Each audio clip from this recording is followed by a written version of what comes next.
What also happens is, how do we use it? Let me give you a very, very basic level example.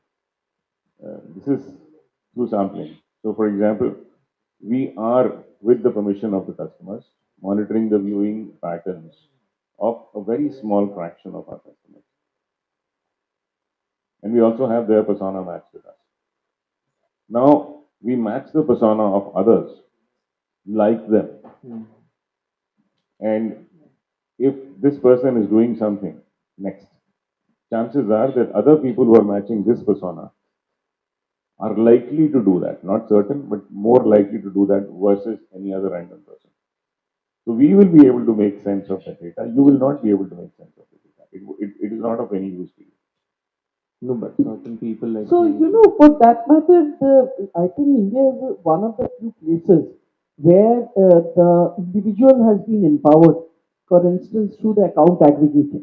Account aggregator actually enables you to draw all of your financial data and provide it to whoever is giving you a loan or setting up something with you, which I don't think is available in any other country. Here, the individual is actually able to leverage the data where it will make sense to them. Okay. So I think in that area, the government has already thought about it as to how to empower the individual with their own data. But whether you can do it for every organization that you're interacting with, I don't even know what you will do with it actually. I mean, I don't see how it will really make an impact in anything that you do. If you're on Yeah, an OTT platform, I can probably tell you that how many times you came in, what genres did you watch last year, how long did you watch each genre for. That's relevant information to you because you subconsciously do not know. You're just watching randomly Based on the prediction based that on, I but you don't know it. It's interesting data for you in the end. For example, my music platform tells me you are here for so many hours and you've listened to these many songs and this song you heard 2,862 times and things like that. Spotify app. That's right. So so that's relevant data.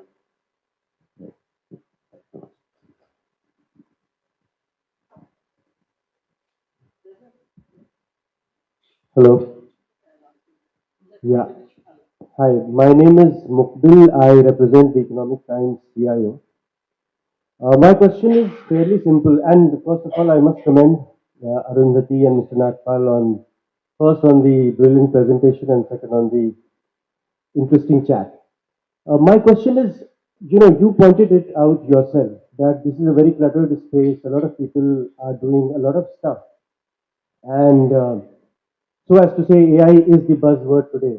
Most enterprises, so I interact with a lot with the leadership of enterprises, and a lot of groundwork is happening. So how are both of you trying to differentiate? Because AI is being used by everyone, and they are all trying to. I mean, generative AI has taken over in the amount of buzz that it has been creating. We have new models coming up every other day. We just had examples of two earth shattering models coming up in the last week itself. So that's the first. The second is, and Arundhati, you have been referring to it about how the DPDP Act has changed a lot of things. Do you think it places shackles on innovation? Secondly, when you gather or harness the data from your customers, are you, of course, you have to take consent. I mean, that is mandated by law now. But are you trying to also educate them about the rights they have about data privacy? Because generally, what I see is that there is a very small box which comes at the end of a huge, huge content piece that nobody ever reads. And you have to click that in order to, and it's all in fine print. Nobody knows what's there. So, are you trying to educate people, particularly with respect to data privacy in the context of the DPDP Act, which Arundhati has been referring to on a couple of occasions? Thank you. I think I've taken enough time. Thanks. so from the industry perspective, I will tell you that we have made enormous efforts to ensure that we are totally compliant with all laws wherever we are. We are compliant with GDPR laws and regulations. We are compliant with the US regulations. And though DPDP is only still in the draft regulation stage, but we are fully, aware of the fact that we will be compliant. If there is some changes or tweaks that are required to be made, we will ensure that it is made. At the end of the day, we are very cautious about the fact that AI can be used in many, many ways. It can be used for the good of mankind. It can be also used by bad actors. Okay, which is why in 2014, when we just before we launched our AI engine, in 2016 we launched Einstein. So before that, in 2014, Salesforce set up an office called the Office of Ethical and Humane Use of Technology. Okay, and that office, by the way, vets every single offering that we put out in the market. So each of our products, each of our processes has to tick all of our values and be totally compliant with whatever laws there are. Okay, so that's part of what we do. I'm sure Mr. Nagpal can say from his, as a customer or rather as an organization, what they do about this. But one thing I have to tell you that, it is true that we have to be very careful about data. And I kept talking about how the data sources need to be the right data sources. They can't just be any data sources. They have to be reliable. They have to be in conformity with law and regulations of the land. So it is only that we use. We are very cautious about the fact that we are dealing with something which is a precious commodity. We always used to say that data is the new oil, but nobody really knew how to use that oil. Okay, today we know how to use it, but even then we have to be careful about how we use it.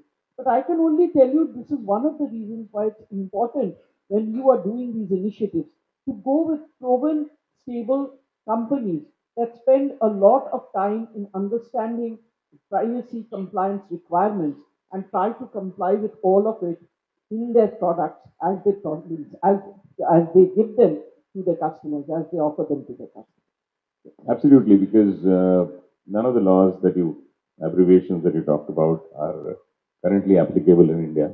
They're only some of them are applicable in certain parts of the world, but the way these drafts came out, even in those countries, my regulatory head was like completely aware of each and every line of that, and most of our conversations were, are we compliant or not we compliant? Everything passed through the regulatory function.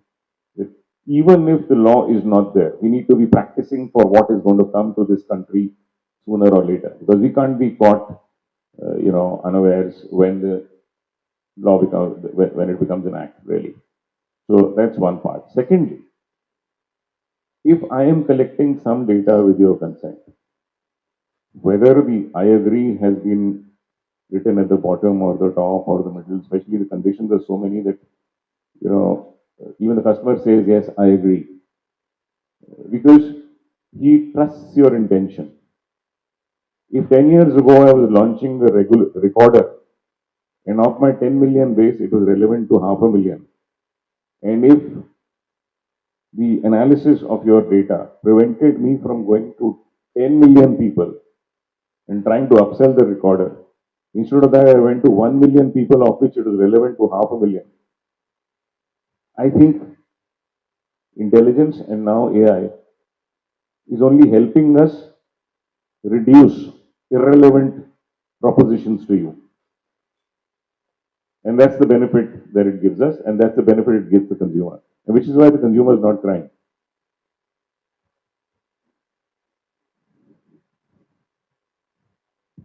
Yeah. I think this gentleman here is Yes, I'm just concluding, just to respond to what Arun just spoke about. So my entire idea about asking this question was, is there a need to go beyond this compliance-driven approach? Right now, it's a very compliance-driven approach where enterprises are ticking boxes.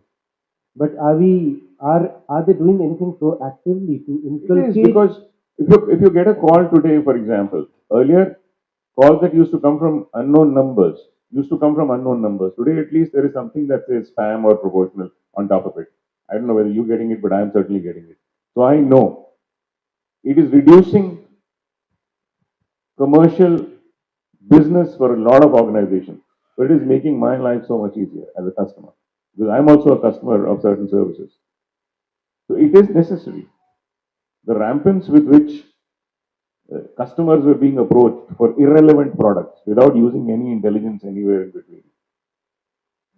was appalling. So it is necessary.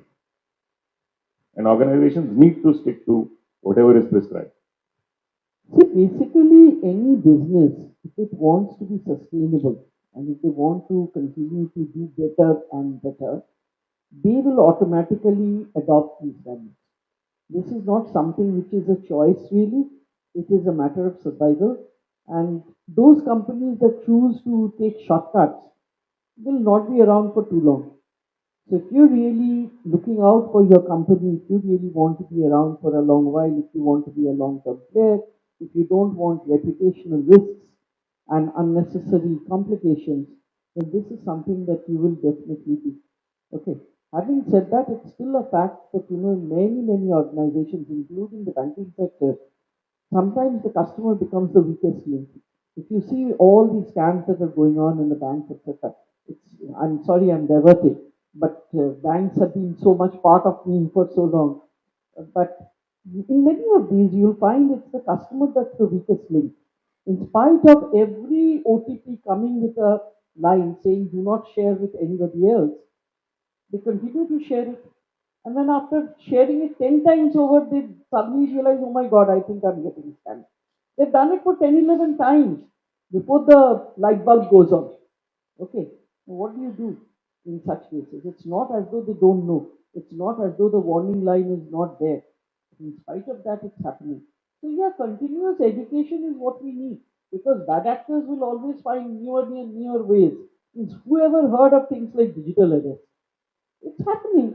And people are now becoming more and more aware that this could be so. So, the people who want to take advantage of others' gullibility or others, what should I say, just simple, trusting nature, they will do that. So we have to continually do a continual sort of upgradation of people's awareness to tell them what to do and what not to do.